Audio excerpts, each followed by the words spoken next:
algumas pessoas muito caras ao meu convívio partiram para o plano espiritual. Primeiro, o meu segundo filho, depois, uns 4 anos e meio depois, minha mãe, e uns 5 anos depois, meu marido. Depois da perda do meu filho, eu tive um problema de depressão. Depois eu tive síndrome do pânico e depois eu tive toque.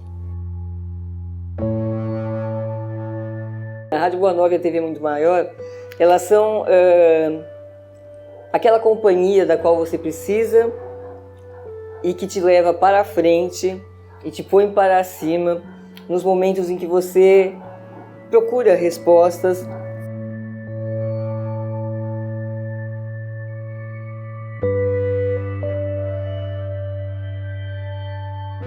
Então, para mim, o Espiritismo é isso, é esse sentido de vida, é essa busca de ser um ser humano melhor, um coração mais amigo, um coração mais fraterno, que eu acho que é isso que precisa. Quando os corações se renovarem no amor, o mundo se renova também.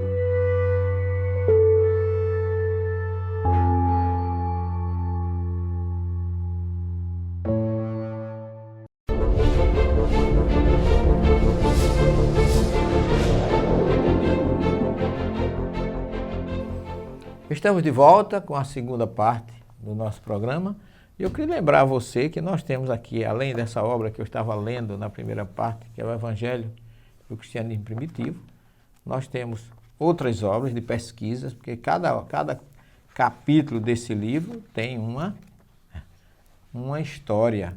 Então aqui, esse livro que eu citei aí para vocês na primeira parte, ele tem aproximadamente 56 referências bibliográficas, inclusive há algumas obras que falam especificamente da família de Jesus, algumas obras que falam livros como Patrística, né, de Irineu de Leão contra as heresias, são obras do cristianismo primitivo, né, a Sabedoria do Evangelho de Pastorino, são algumas obras consultadas por nós. Tem Eusébio de Cesareia com a sua história eclesiástica, Evangelhos Perdidos,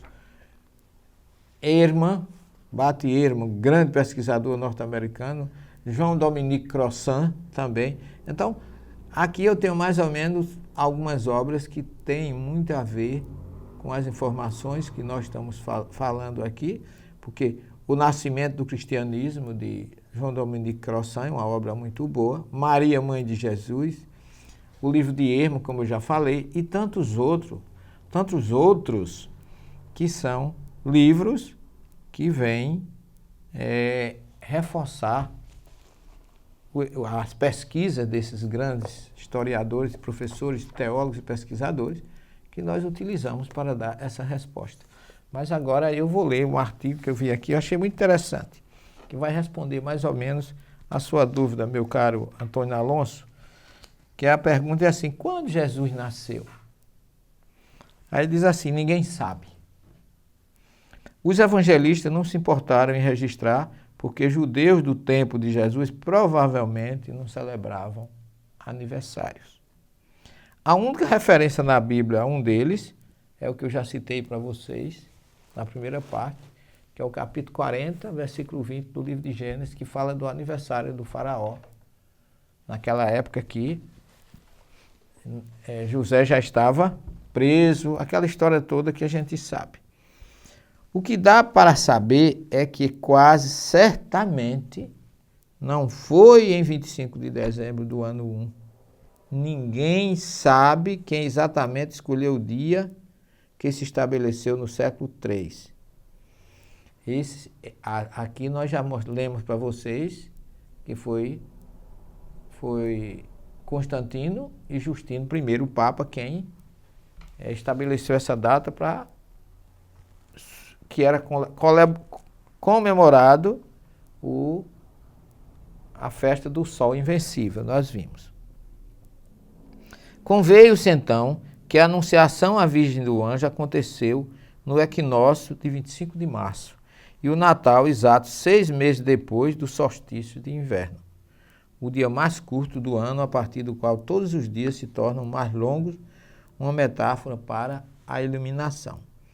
Veio também a calhar que nos solstícios de inverno, os romanos celebravam a Saturnália, que eu já falei, um carnaval do qual os bispos queriam ver os fiéis afastados. Por conveniente que fosse, o chute da igreja nascente não poderia estar certo, porque há uma menção a pastores, aquilo que eu já falei, cuidando de ovelhas. Eu já estive nesse local, Antônio Alonso, aproximadamente mais de 10 vezes. Inclusive, uma das vezes eu cheguei em Israel ainda em fevereiro. Ainda tinha gelo nas montanhas, o pico do Hebron estava totalmente coberto de gelo, as montanhas. Um frio imenso, e nessa época lá é muito frio. Não poderiam eles estar no campo. Mesmo em vigília, como você coloca na sua pergunta, como coloca o blog que você colocou, teria que ser uma vigília no máximo meia hora, porque ninguém aguenta no frio. Eu já estive no Monte Subaso, na Itália, que fica a aproximadamente 800 metros, onde vivia Francisco de Assis, e os médicos até hoje não sabem como é que ele suportava o frio da montanha. Então, seria um momento para que todos os pastores estivessem nas suas grutas. Por que numa época que tinha grutas, eles estariam no campo? Não tinha um local para recolher as ovelhas? Inclusive, você chega lá hoje, os tetos das grutas são todos ainda escuros da fuligem, da queima que eles faziam de lenhas, como é que chama, daqueles lírios do campo que eles arrancavam e secavam para queimar, para aquecer a gruta. Então, se existiam grutas, os animais podiam estar, o que eles estão fazendo no campo? Seria um contrassenso deixar os animais na gruta e eles fazerem vigília no campo, se tinha gruta, ou se as grutas ficariam vazias com os animais no campo. Não tem. Eu respeito, como eu disse para você, as opiniões científicas, mas eu não encontro suporte para essa versão de que ele estava em vigília, trocando, e os animais ficariam no campo e as grutas sem ninguém. O mais lógico é que na época que Jesus nasceu, aí existem muitos estudiosos que falam que foi 6 meses, foi em outubro, aproximadamente novembro, dezembro, janeiro, fevereiro, março, abril, antes da Páscoa, 6 meses, ou 6 meses depois. Então, eu acho muito mais lógico, porque abril já é primavera. Então, a temperatura já está muito boa. Eu vou agora, praticamente todo ano, eu vou a Israel em abril, porque eu já fui todos os meses e acabei concluindo que o mais proveitoso é abril, maio. Junho e julho você não aguenta, não tem quem aguenta. É um calor terrível, aquele vento que vem do deserto cozinha. Eu já suportei ali um Rosh Hashanah, o Ano Novo, no mês de setembro já, que no final de setembro, quando eu estava lá, foi o Ano Novo, foi no ano 2000, que eu passei o Rosh Hashanah, ou cabeça do ano, o Ano Novo judaico, em Israel, e caiu no dia 22 ou foi 23 de setembro, não tenho muita certeza. Eu passei até na residência do pai do meu grande amigo Gadi Azaria, com quem nós traduzimos essa obra, o Gênesis ou Bereshit. Então, estava muito quente, já ainda no final de setembro. Então, junho, julho, agosto, setembro, mais esse período de maio, de abril, maio, fim de março, começo de abril, maio, junho, dá demais, é uma época muito boa, que é o mais lógico que Jesus tenha nascido aí. Eu vejo muito essas versões, outubro, ou então março ou abril. E aí vem uma colocação a mais, que não pode ter sido no ano 1 que Jesus nasceu. Ele dividiu o tempo, não teve tempo para ele.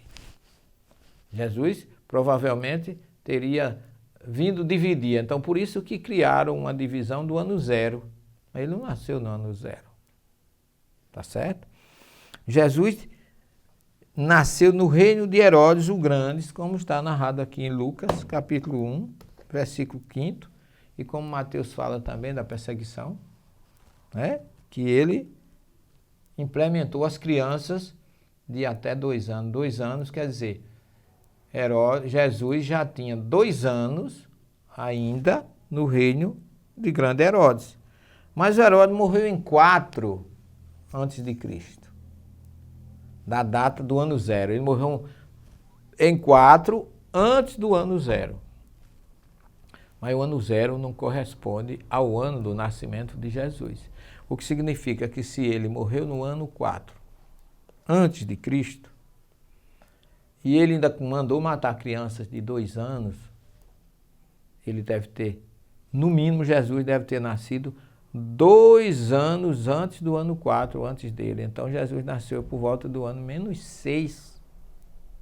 O que aí transporta, se ele foi crucificado no ano 33, Jesus, no mínimo, foi crucificado com 39 anos, que seria 0 até 33, o ano da crucificação dele, 33 anos, mas tem -6 antes dele nascer. Então, observem que a coisa não é tão simples e que não vai haver muita unidade nesse campo, porque todas essas determinações foram feitas pela igreja e a igreja nunca seguiu a ciência. A igreja sempre foi baseada na fé e numa fé dogmática. A maioria dos grandes chamados mistérios da nossa igreja católica, eles foram sempre baseados em imposições. A Trindade, a Virgindade de Maria, são pontos em que as pessoas não podem discutir. A diferença entre esses conceitos dogmáticos de fé imposta e a doutrina espírita é exatamente o que mais me agrada, que é a parte científica. A fé não pode ser uma fé sem razão. A fé sem razão, ela perde a condição de ser fé e passa a ser fanatismo, cegueira.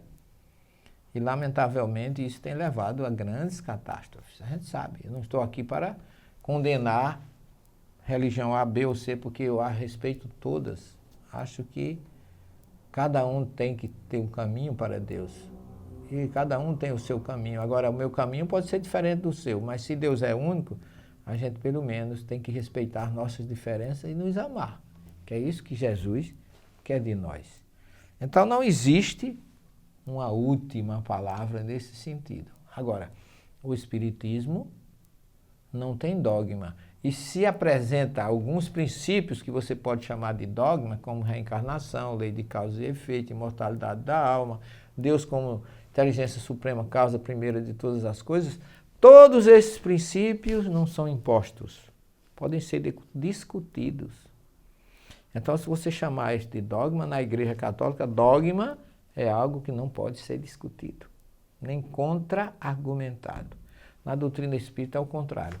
Aquilo que é princípio e aquilo que é dogma, como existe lá uma mensagem do Espírito da Verdade, e de pregar o dogma da reencarnação, o dogma da reencarnação se discute, se estuda, se analisa, se verifica.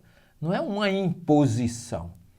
Nós não acreditamos na reencarnação, nós entendemos a maravilha que é a reencarnação com misericórdia divina para nos dar o direito de recomeçar. Aqueles que não tiveram chance de reencarnar ou de viver, reencarnou, mas viveu 4 anos. Qual é a diferença? Ele vai ser julgado pelos 4 anos e quem viveu 80, 90. Quer dizer que Deus deixa um em 4 e outro em 90. Como é que ele vai julgar um ou outro? Então, isso, na minha querida ex-igreja católica, era algo que ninguém podia nem perguntar. Mas na doutrina espírita a gente pergunta e a gente tem resposta. Essa é a diferença. Antônio Alonso, agradeço demais a sua pergunta. Fiquei feliz. Estamos sempre às ordens, meu irmão. Que Jesus lhe abençoe. E vocês que nos assistiram e nos prestigiaram nesse programa, sejam em 2018 bem abençoados por Deus. Muita luz e muita paz para todos. Até o próximo programa, se Deus assim o permitir. Ao comprar livros, DVDs e CDs na loja virtual Mundo Maior, você patrocina a divulgação espírita do maior complexo de comunicação espírita do mundo. Compre através do nosso e-commerce. Invista em um planeta de regeneração.